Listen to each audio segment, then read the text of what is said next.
Mesdames et messieurs les jurés, aujourd'hui, la voix tremblante, mais le cœur résolu, je me présente devant vous pour plaider coupable.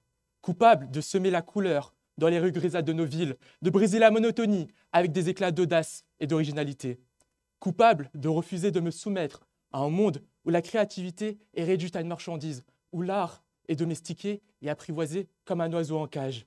Coupable d'être un marginal, un provocateur, un hors-la-loi. En réalisant des graffitis, vous m'accusez de violer l'article 322 du Code pénal. Mais avant de me juger, laissez-moi vous poser une question. Les graffitis sont-ils réellement un acte de vandalisme ou bien un acte artistique? Ne transforment-ils pas un espace impersonnel en forum de liberté et d'expression? Dans le métro, le tube, comme on dit en anglais, ces entrailles urbaines, goinfrées de publicité, à nous en dégoûter. J'étais là de ces agressions visuelles. Une nuit, cagoulé, j'attends. La station se vide.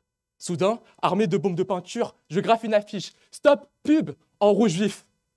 Ce geste n'était pas un acte impulsif de dégradation. De mes mains, j'ai transformé ce non-lieu en lieu, comme dirait Marc Auger.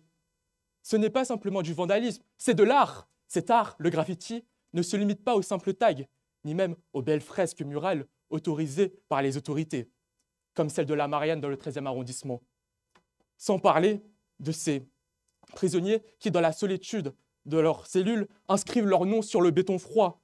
Pour eux, chaque inscription était un moyen de préserver leur identité, de graver leur existence dans un monde qui cherchait à les effacer. Mais qu'est-ce qui rend une expression artistique légitime? Est-ce le consentement d'une autorité ou la sincérité de l'émotion exprimée? Lorsque j'étais adolescent, j'ai gravé avec ma copine nos initiales sur l'écorce d'un vieil arbre. Peut-on réduire cela à un simple graffiti? Non. C'était une promesse, un serment d'amour, inscrit dans le bois et dans nos cœurs, promettant de résister à l'épreuve du temps.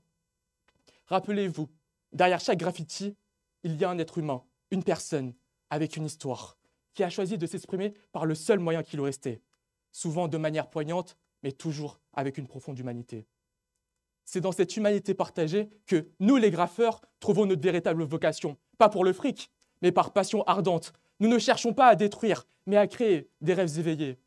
Tel le rebelle masqué de Banksy qui jette des fleurs sur le mur de Jérusalem, un acte de défiance pacifique brisant le cycle de la violence et ouvrant la voie à la réconciliation.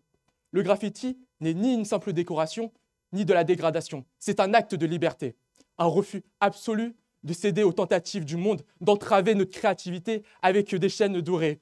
De la première touche de peinture à la dernière goutte, chaque mur devient une toile, chaque rue une galerie et chaque quartier une exposition, marquant à jamais les murs et les esprits de ceux qui les contemplent.